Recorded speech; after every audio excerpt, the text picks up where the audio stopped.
Have you ever thought about how all those pesky mobs, such as imps, ghouls, goblins, and boss creatures, learn the skills they needed to perform for the hero in just the right way to make them feel good? If so, then just sit back and relax as I walk you through the campus of Project Education Nation. It looks like Intro to View and Theme is about to begin. Let's sit in, shall we?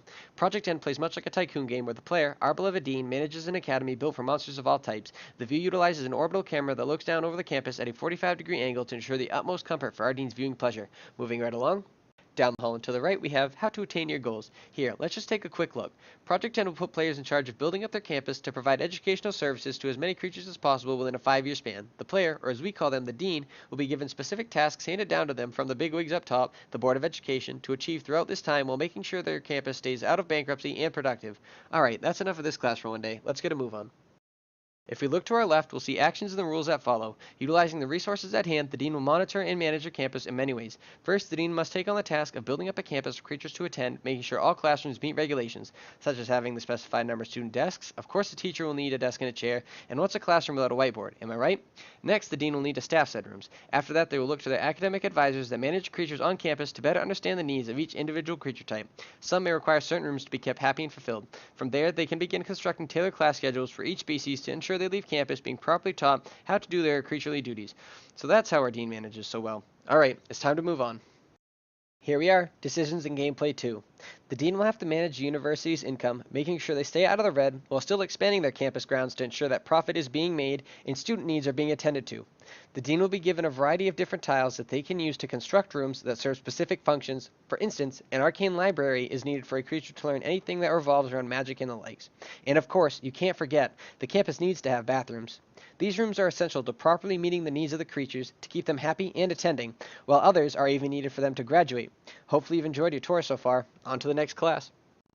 The ins and outs of anti-forces. There are 3 major forces in Project N that the Dean will have to watch out for, the first being time, the second being money, and the third being the Board of Education. Let's talk about the first two. Time and money both play a large role throughout the game, as a Dean can only hold their seat for 5 years before having to be voted back in. The Dean will have to plan ahead and utilize their money as efficiently as possible to create a stable and profitable college as the deadline grows ever nearer to their re-election for the seat. If they go too long without making any money, then the board will force the Dean to resign and the game will be over.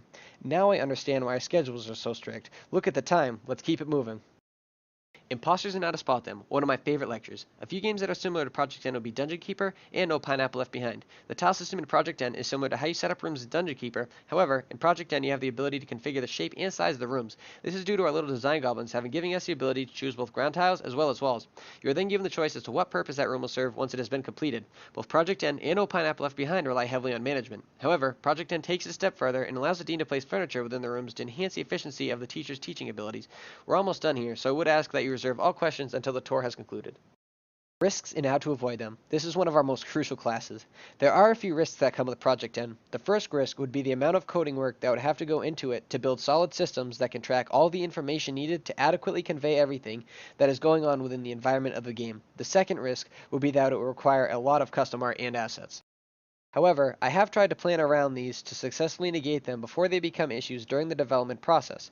When it comes to the art, the game could be turned into a 2D, top-down view to help reduce the amount of art and assets needed to convey the actions that are being done by the monsters.